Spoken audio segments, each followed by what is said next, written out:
Hello everyone, principle of management की इस कड़ी में आप मेरे साथ जुड़ जाइए फटाफट। और आई होप कि आप लोगों ने हैंडी फ्यूल कर लिए होंगे अच्छे से और वो उनके सारे के सारे प्रिंसिपल अच्छे से समझ आ गए होंगे। चलिए इसके आगे बढ़ते हैं। बिजनेस मैनेजमेंट में आप आ जाइए मेरे साथ प्रिंसिपल ऑफ मैनेजमेंट की इस कड़ी में, बीएसटी के चैप्टर में। और देखिए यहाँ पे हमें किसको पढ़ना है, तो एफडब्ल्यू टेलर को पढ़ना है। यानी जो प्रिंसिपल्स होते हैं, इसको हम लोगों ने क्या बताया कि किसी भी जो ऑर्गेनाइजेशन होता है या कंपनी होती है उसके लिए प्रिंसिपल एक बहुत ज्यादा इंपॉर्टेंट रोल प्ले करते हैं।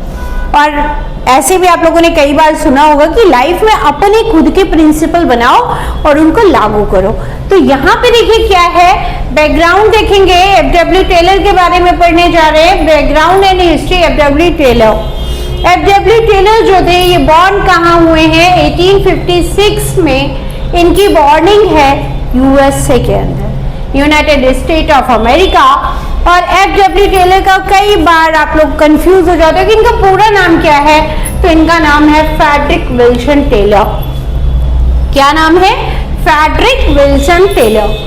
इनके पास कुछ इन्होंने अपने खुद के प्रिंसिपल्स बनाए और जब वो कंपनी के मैनेजमेंट में आए तो उन्होंने क्या कुछ रूल्स बनाए।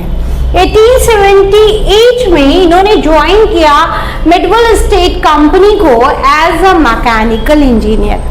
जिस कंपनी को इन्होंने ज्वाइन किया उस कंपनी की भी हालत बहुत ज़्यादा खस्ता थी। जब इन्होंने एज अ मैकेनिकल इंजीनियर उस कंपनी को ज्वाइन किया तो इनकी पहली प्रायोरिटी क्या होगी कि कुछ इन्होंने ऐसे रूल्स अप्लाई किए होंगे जिसमें कई बार ये फ्लॉप भी हुए होंगे और कई बार इन्होंने सक्सेस भी ली होगी। जब ये सक्सेस हुए तो उन प्रिंसिपल्स को आपको पता ही है कि वो फिर आगे लिखते हैं या बताते हैं जिनको हम लोग अब पढ़ने वाले।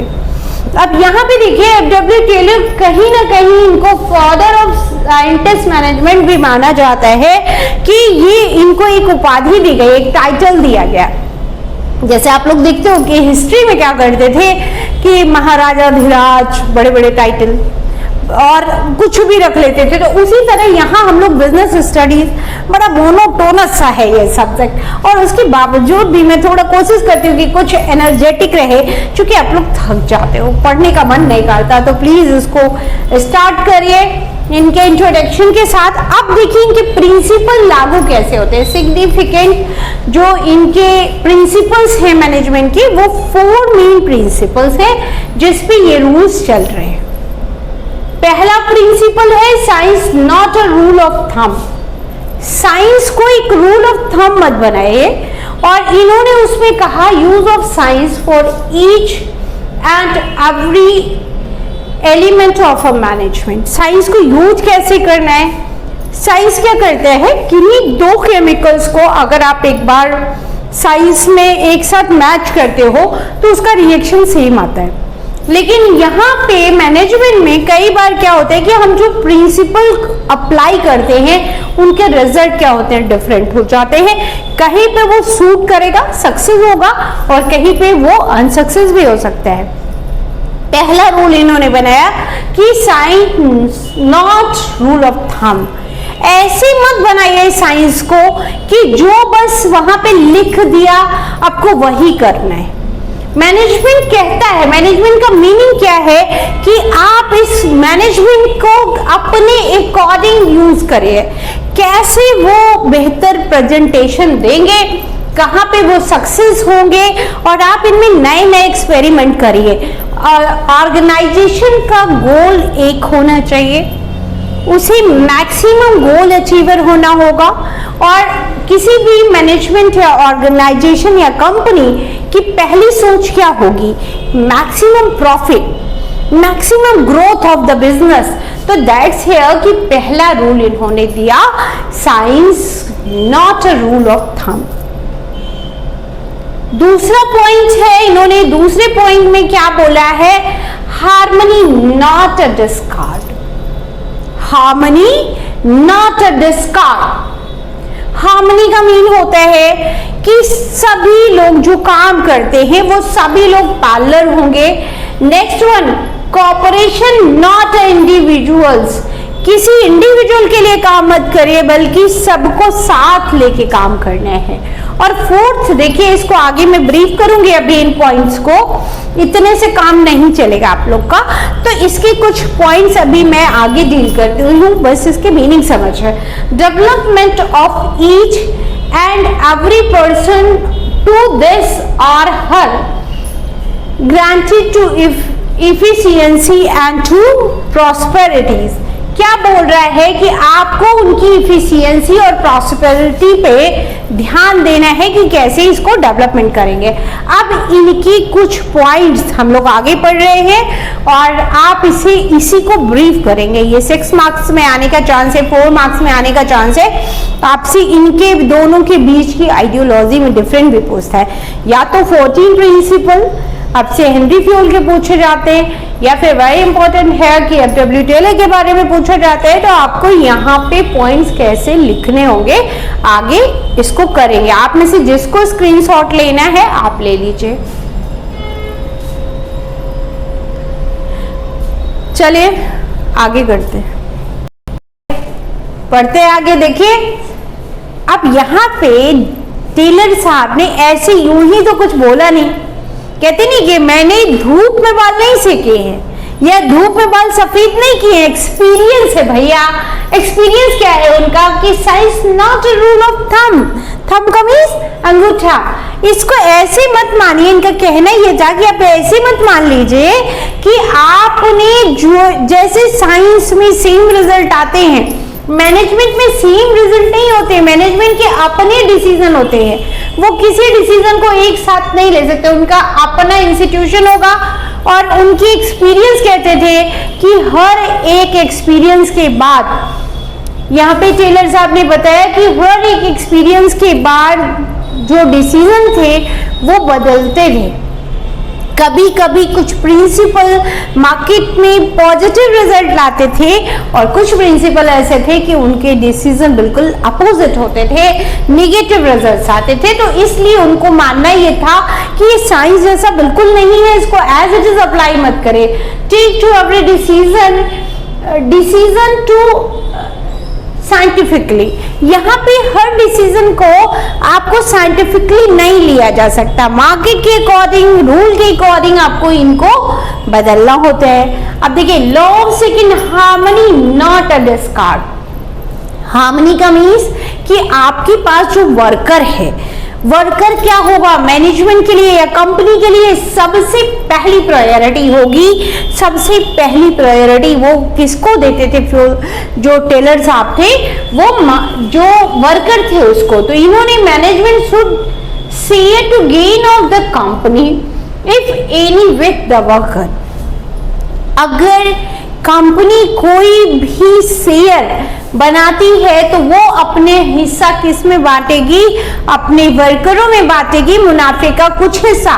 यानी वर्कर भी उसके क्या होंगे, फैमिली मेंबर जैसे होंगे। तो उनका मानना था टेलर साहब का कि अगर कोई एक साथ एक गोल के लिए management interest of the worker and the manager is same, अगर सभी लोग एक ही गोल को डिसाइड कर लेंगे, वर्कर और कंपनी मैनेजमेंट दोनों का गोल सिमिलर होगा, तो नेचुरली उनके अचीवमेंट्स क्या होंगे, हाई होंगे।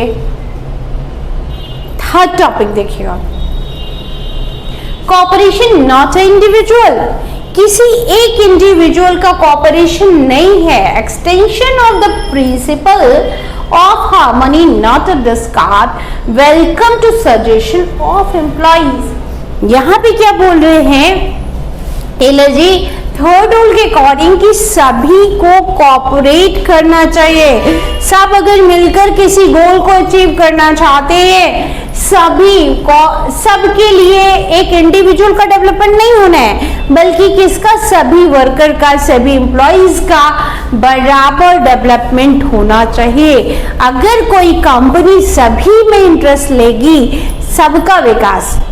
अभी इंडिया के अंदर स्लोगन था सर्वहिताय सर्व सुखाय, तो वो स्लोगन यहाँ पे आप टेलर साहब के रूल्स में देखिए कि इन्होंने क्या कहा है कि सभी के आपको डेवलपमेंट करना है, सब इंडिविजुअल को नहीं। Development of it, fourth point, development of each and every person to his or her to greatest efficiency and prosperities। क्या आप बोल रहे हैं कि अगर सभी लोगों का डेवलपमेंट होता है तो वहां पे हमें एक बेहतर इफिशियंसी, कम से कम कॉस्ट में अधिक से अधिक आउटकम मिलेगा, यानी अधिक से अधिक प्रॉफिट होगा। क्यों? क्योंकि सबकी गोल्स एक हो गए, सभी वर्कर बिल्कुल बराबर हो गए कंपनी के लिए, सभी का डेवलपमेंट हो रहा है और सभी मिलके एक सेम लेवल पे काम कर रहे हैं। जितना भी प्रॉफिट हो रहा है उसमें सबको शेयर मिल रहा है। तो ये जो उनके प्रिंसिपल्स है ये काफी सक्सेस हुए। आप देखिए, वर्कर को अगर ट्रेनिंग की जरूरत है, अगर वर्कर को किसी स्पेशलाइजेशन के लिए अलग से ट्रेनिंग देनी है, तो यहाँ पे टेलर कहते हैं कि उनको ट्रेनिंग प्रोग्राम्स भी टाइम टू टाइम देने चाहिए ताकि वो बेहतर रिजल्ट दे। और each person should be the scientifically selected. जितने भी पर्सन किसी कंपनी में आने हैं उनका एक इंटरव्यू प्रोसेस होना चाहिए, उनको एक सिस्टमेटिक ऑर्डर सिस्टम में आपको सिलेक्ट करना चाहिए। तो इससे कंपनी का क्या होगा, एक बेस्ट रिवार्ड होगा। कंपनी के जितने भी मैनेजमेंट के डिसीजन होंगे वो बेहतर होंगे। और ये 4 प्रिंसिपल उन्होंने पूरे के पूरे मैनेजमेंट में, टेलर साहब के ये प्रिंसिपल काफी पॉपुलर है। और आप आगे ग्रेजुएशन में जब तैयारी करोगे या फिर इन बच्चों, आप में से वीडियो देखने वालों में से बहुत से बच्चे अभी आगे यूपीएससी में जाना चाहते हैं, सिविल्स की तैयारी करना चाहते हैं और वहां पे आप लोग जाते हो, अचानक से पब्लिक एडमिनिस्ट्रेशन चूज कर लेते हो। अब आपको पता नहीं होता कि पीए में पढ़ना क्या है, तो भैया यही पढ़ना है वहां जाके। आप जब पब्लिक एडमिनिस्ट्रेशन टॉपिक रखेंगे तो वहां याद रखिएगा ये 2 बहुत इंपॉर्टेंट ऑथर आपके वहां पे जाएंगे, हेनरी फ्यूल साहब और टेलर, और इनके बारे में यूपीएससी भी क्वेश्चन कांटेक्ट करता है। तो it is a very important, इसे अच्छे से पढ़िए। आई होप मैंने आपकी सारी क्वेरीज बहुत आराम से डील की है। अगर तरीका पसंद आ रहा है तो मैक्सिमम शेयर करें, सब्सक्राइब करें और मेरे साथ अगले चैप्टर के लिए जुड़े रहिए। इस सीरीज में पढ़ते रहिए।